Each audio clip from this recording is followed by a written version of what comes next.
understanding of it is that black and brown people are experts Exactly. because it's their experience. Yeah, and they're the ones who exactly. live it every day. Yeah. So tell me more about not seeing colour. People will say, "Oh, I'm not seeing colour." Yeah. What does that mean? How is that problematic?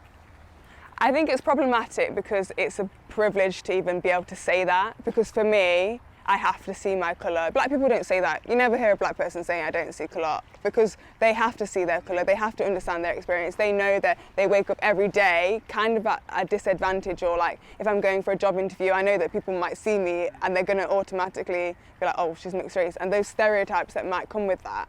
Whereas as a white person saying, oh, I don't see colour, that's because they've never had to experience it, or they've never had to even think about the fact that they're white, or they've never had to like be in a room where they feel like they're a minority, or they feel like people are stereotyping them because of their skin colour.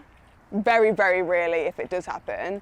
So I think that that statement in and of itself is a privileged thing to say. So they're about, if you say you don't see colour, you don't see your own colour. Yeah. As a white person, you need to be Exactly, aware of your privilege and exactly. everything like that. So Which is agree the with you. point. Like, if you say you don't see colour, like you said, you need to have to acknowledge everyone. That's the point, is that you need to acknowledge, I do see your colour and I see all the things that comes with that, but I'm willing to sit back and learn and educate myself as much as I see my colour, or as a white person, I understand that I have privilege and I'm white and I see my colour as well.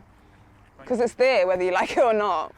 Probably in a utopia, in the perfect world, none of us would see colour. That's probably where we'd like to be if everything was perfect, if there was no racism, if there was no bias. But as long as racism exists, we have to acknowledge colour. Yeah. We can't just pretend it's not there. I always see it as just kind of burying your head in the sand and kind of ignoring the actual issue. No, I do see race. I definitely see race, yeah. And I think it's important to see race because it's part of a person, it's part of who they are. And obviously it affects the person and how they grow up and what they experience. And so yeah, I think it's important to see it and acknowledge it and learn about it.